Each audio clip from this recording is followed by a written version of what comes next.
What is up, y'all? Welcome back to the channel. It's time for roster update number 3, and I've got some picks for y'all this week. Now, I've streamlined my workflow with it. Remember last time I got the list out very late, didn't even do a video, and I apologize for that. Basically, just with everything I'm doing during the season, my old workflow definitely didn't work, and yet without a changed one, I was doing the old workflow, so the time just wasn't there. So fix some things. Basically, it's a little bit more streamlined though, wherein I am putting my primary focus on level changers, right? The guys that are really moving into a new tier that can definitely help us. That said, I'm still gonna be looking at guys on the cusp as well. Maybe somebody moving up to 77, 78, because those are the next golds. Someone moving into 82, 83, that's setting up the next diamond. So those will still get focused too. Really where you're gonna see a little bit less focus is in those lower tiers. Somebody moving up to a 70. I like covering those guys, and they can be fun to kind of get in on the ground floor and carry them all the way. I'll still have some of those for sure, the real standout guys from the period that might be that low tier, but I'm not gonna have as much of a focus on those because they're just not moving the needle as much right now, and I'm trying to make y'all some stubs while balancing my time with it too. So admit some of it is for my own sake. I'm not just pretending like there is no reason behind it. It is also to save some time with everything. I want to pack in the most that I can when I'm helping you out. They agree. My dogs agree. Anyway, let's start with Manny Machado here. Now, Charlotte thinks he should go up to a 93. Don't you? Yeah, see, I knew this is why she was barking. She's talking shit because she runs her own investment thing that she rips you guys off. Isn't it like $80 a day or some bullshit? I don't know why you guys pay it, but she thinks Manny Machado is going up to like a 93 or a 94. I've just got him going 90 or 91. So, explain yourself. Yeah, White, he's probably going to be 99, and my dad wouldn't even know. Okay, enough from the peanut gallery there, you borky bitch. Next up, our first diamond. And I do have 3, hang on, my full list. Let me just give you the numbers on the full list. And this is if you're a subscriber to my Twitch, you get the full list. Otherwise, I share a portion of it with everybody. Just kind of make sure my subs kind of have that added value. I have basically, it was 3.5 diamonds. I needed to see how somebody performed in their last start. So it might be 4 diamonds. He performed well. Let me just check my numbers really quickly. Oh yeah, another gem from him. So 4 diamonds are on the main list, along with 13 golds and 7 new silvers. That is in the entire 66-person list.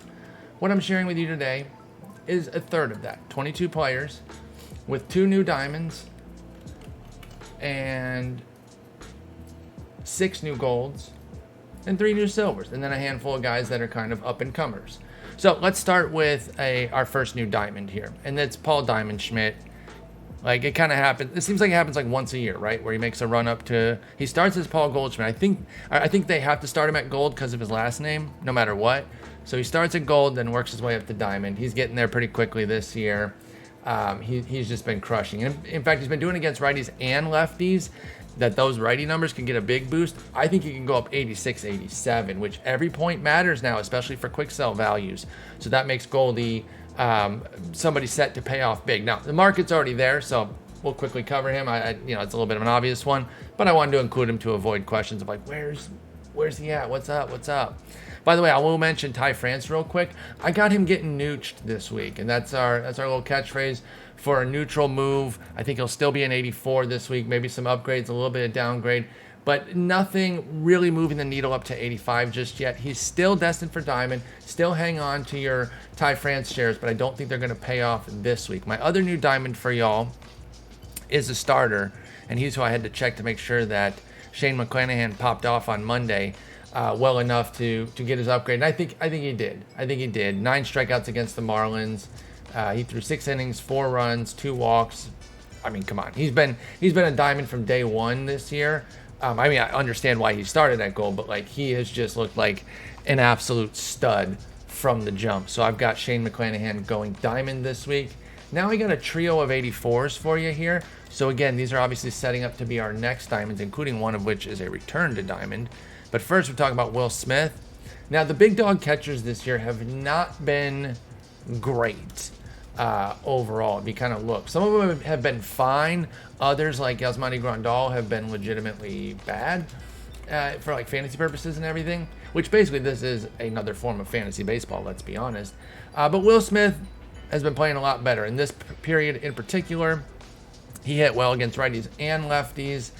I don't think he's going to get all the way to diamond, though. He didn't hit over 300 against either side. He had a 912 OPS against lefties, 888 against righties. It's enough to go to 84 and set him up to where if he has another big period the next 2 weeks, then I think he could go diamond. Another 84 is a pitcher whose defense hates him, and it's Aaron Nola for the Phillies. That defense just hates playing defense. That's their real beef, is they're just like, defense, fuck that.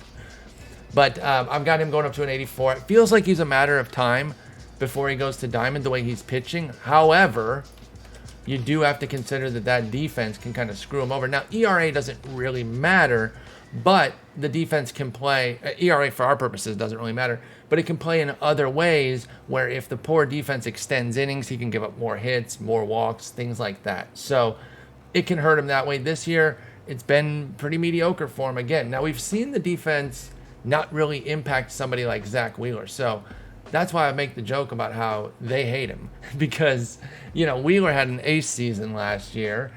Kyle Gibson's pitching well this year. Doesn't look like he's getting hurt by the defense. Ranger Suarez has been all right after a rough start. But it seems like Nola always has that big split between his skills and the defense. Although this year he's allowing a few too many homers. At any rate, I like Nola for diamond. This is the return to diamond. Shar, shut your mouth. Not yet, but the guy who's working his way back to diamond, that's Liam Hendriks. He's finding his form lately. 15.9 Ks, 1.6 walks, 6.4 hits, and 0 homers this period. Now that was coming into Monday. I think they only had a game on Tuesday. So let's see if he pitched in that game. That would have been the 24th. No, he did not. So those numbers are accurate for Hendriks. I think he goes 84 here, then works his way back up to 85. And then this one's a little bit of a longer shot, but I do like what Hunter Renfroe's doing this year. And I do think that there is a chance to eventually go diamond. Now, I like him for 2 points, but he's a volatile bat, and that's what's going to make diamond a little bit difficult. That said, he hit 400 against righties and lefties. Let me get the most recent update. Again, I did all my data Sunday, Monday. So let me just check on those extra games. Okay, he actually fell below 400 against righties, 346, but hit 500 against lefties. Just 6 for 12, but still very good. And a 346 is enough to get a boost in contact against righties. He had 3 homers against righties. Oh, Char's chasing a fly. That's why she's tripping out, barking. Barking at it will work, Char. I think that's definitely the play. Just bark at it. But yeah, both those contact numbers are going up. I like 2 points for Hunter Renfroe up to an 83, and then eventually setting up, at least a chance at diamond in the future. Let's go back to starting pitcher and go to the Padres. Talk about Sean Manaea. I think he gets to gold. He has a strikeout spike this period, 17 strikeouts in 13 innings. That should be enough to get him his +1 that he needs. Pretty simple one here.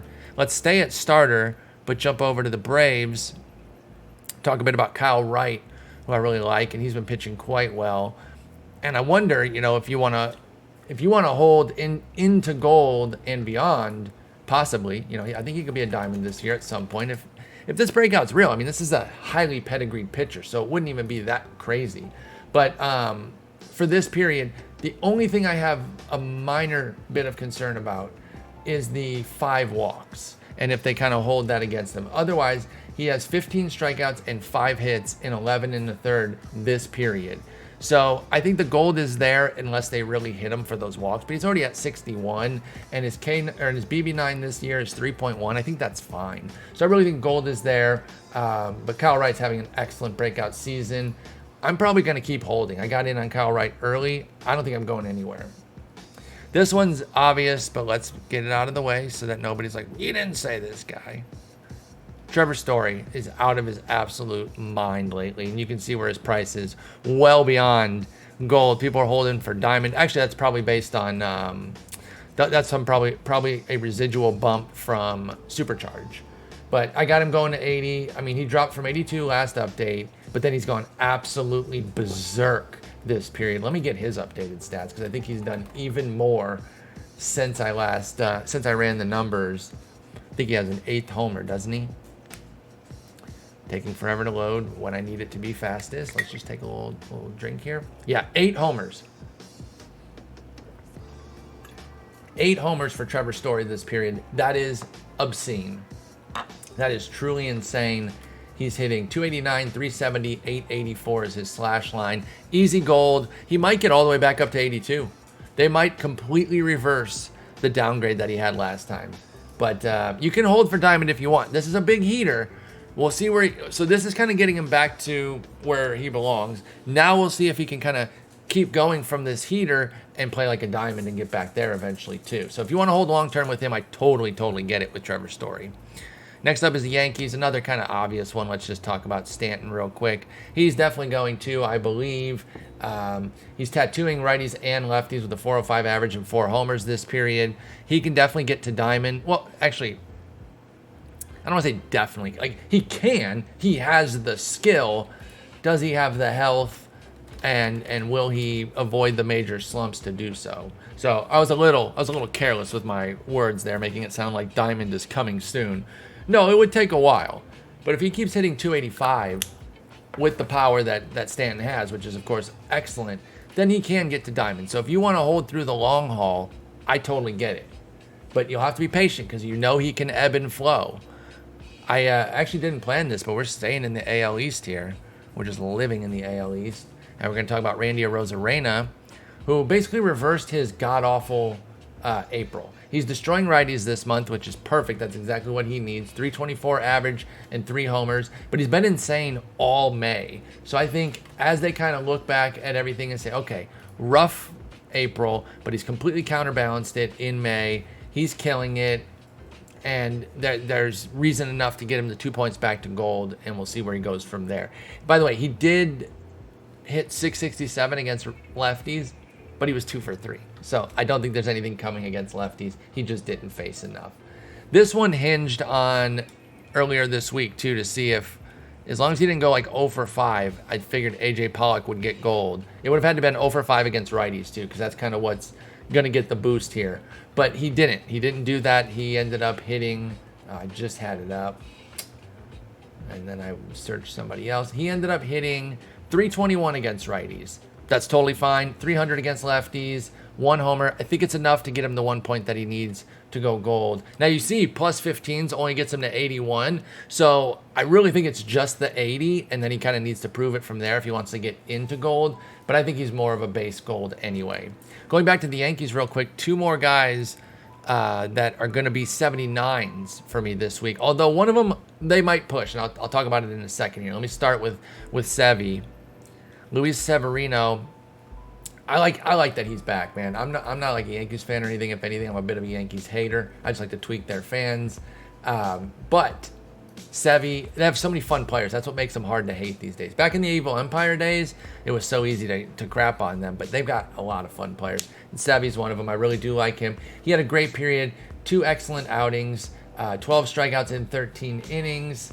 Let's see. Yeah, the gem on Sunday night against the White Sox is why I think he gets the gold here. He did allow 8 hits in 7 innings, but no walks, 5 strikeouts. I think it's here. A few trickles across the board there and get him up to 80. Now this other one might go 80. Originally, I did not see this news when I said Chad Green was hold for gold, and then everyone was like, he's getting TJ, you idiot. I missed that news. I'm sorry. It had happened the day before, so I was a day late, but at least it wasn't like 5 days ago. That would have been embarrassing. But I did miss it. What I do think, though, is that they might push a little bit to let him land on green. Let him land on gold, since he's going to be IL'd until next year, like basically until next summer. I think they might, because he's been a gold pitcher so often. His strikeout rate is down this year compared to last year. Walk rate up, hit rate up. He's not as good, but he was really finding his footing before this injury, so that really sucks for him. And so I think they might might give him a little extra juice and just say, hey, looking at the big picture, Chad Green's been a gold now, for several years. Let's get him there and let him land on gold to finish the year. But maybe not. So be careful. I wouldn't overinvest in that. If they do it, that's cool, but there's a chance that they don't. Let's go out to Cincinnati real quick, talk about a guy who really caps out of silver, but Tyler Naquin is back on his grind of just destroying righties. And I've got him to get a nice boost up to 76, but he is just a platoon bat, so I can't recommend holding for gold here. You see that even plus 15s only gets him to 78. There is a world where he just decimates righties enough to get gold, but I don't want to bet on that. Like, you're taking out half the pool. This is like Jesse Winker stuff all over again, except he's not as good of a hitter as Jesse Winker. This one's a hold for gold, but we'll talk about Jeremy Pena going to silver, because I definitely think that happens this period, and then we just kind of wait. Because he's been awesome. One of the most electric rookies this year. I got him for 3 points, jumping up. I think a little bit of catch up too. Like they can kind of look at the, it is a little bit of double counting because obviously they've already upgraded him for the work that he's done. But I think sometimes stepping back on these rookies and looking big picture and saying, okay, we've upgraded him, but now he's been doing it all year. This is legit. Even if this period itself was not eye-popping, I want to say it was like good, but not off the charts or anything. Let me pull it up. Actually, it's quite good. Never mind. Forget what I just said. That is bullshit. They don't even need to gas it.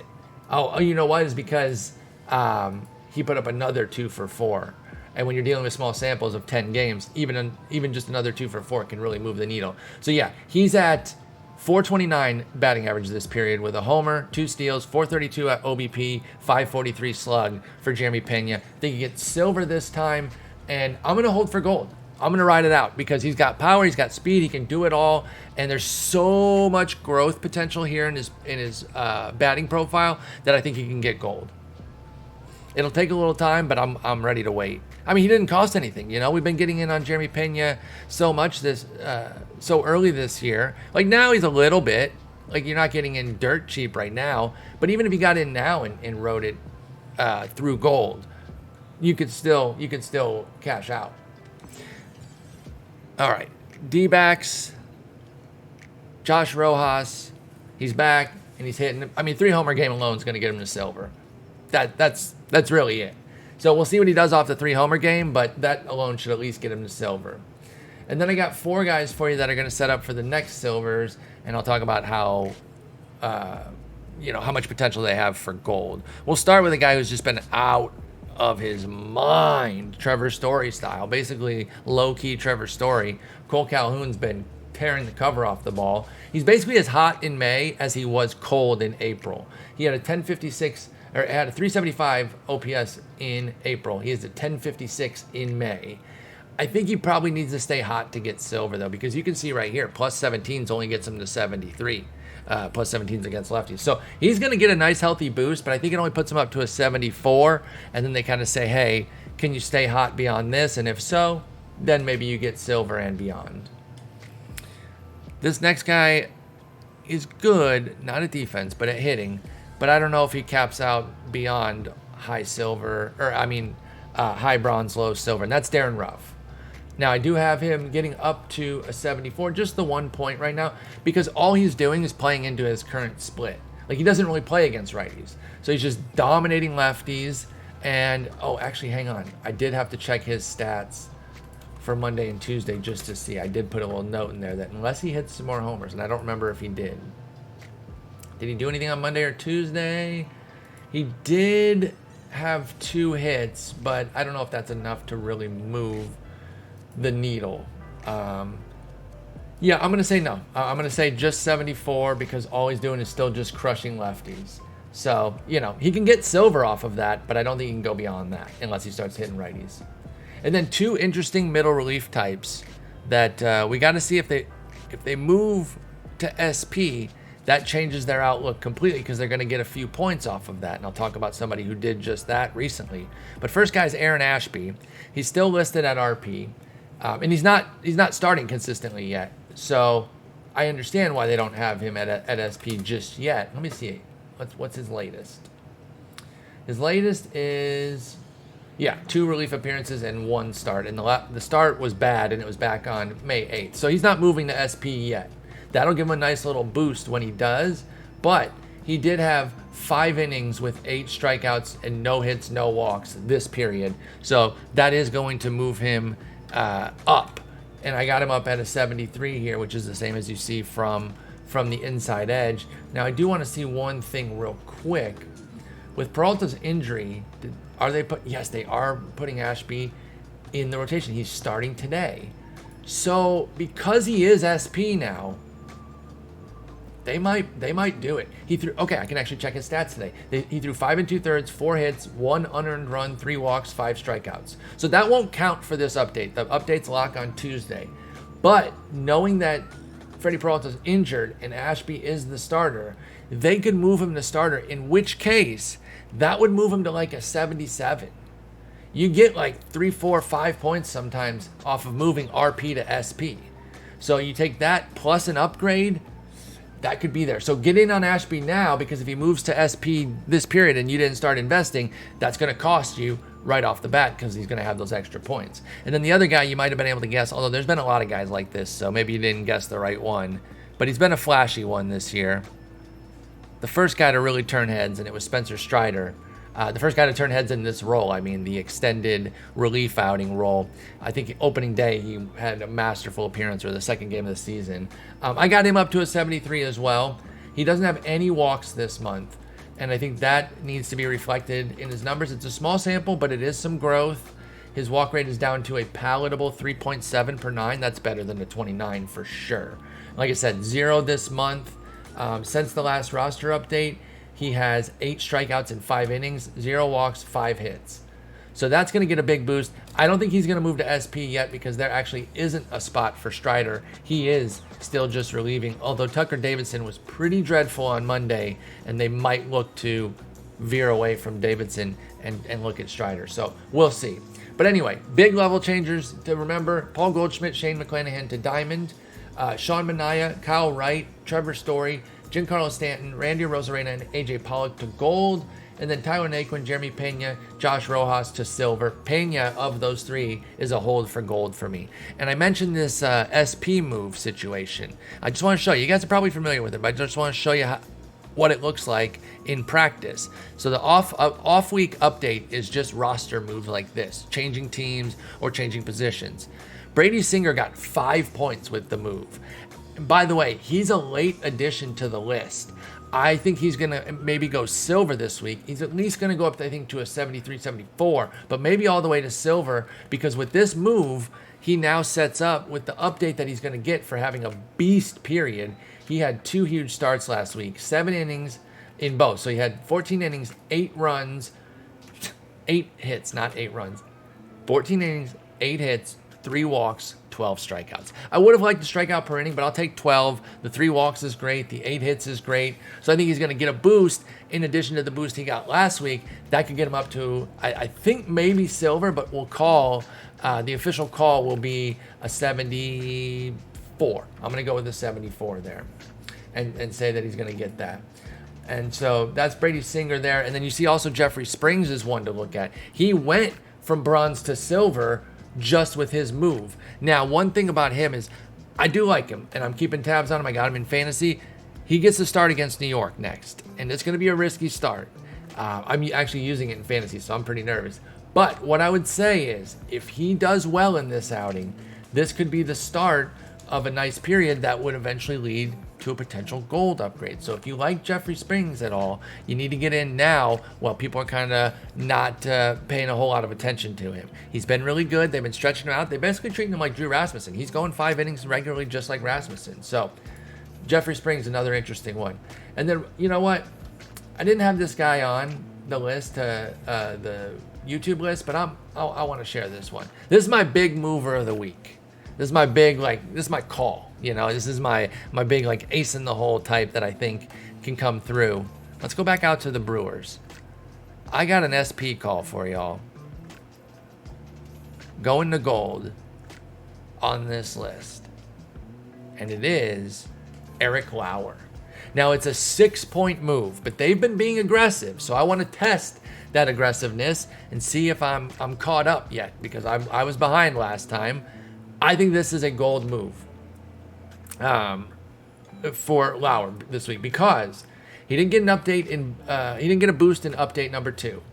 Since update number 1, he has 11 Ks per 9, 1.4 walks, and 6.4 hits. This period, he's at 9 Ks, 0 walks, and started his breakout back in the second half of 2021.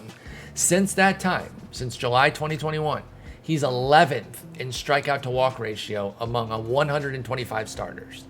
So he's been a stud since the second half of last year, been pitching like a gold, looks brilliant this year. I think they go big dog move, and they move him up 6 points to gold. So Eric Lauer, I'm including that one as well. That's a little bonus one for y'all, because that one I think is kind of hot. So anyway, thank y'all so much for watching. I do appreciate it. I'll be doing the roster review tomorrow, Thursday. If you're watching this on Wednesday the 25th, the roster update is tomorrow the 26th, Thursday, not Friday. So I'll be doing the roster review live when it goes out around 2 p.m. Central on Twitch, twitch.tv/Spore. Thank you so much. Take care.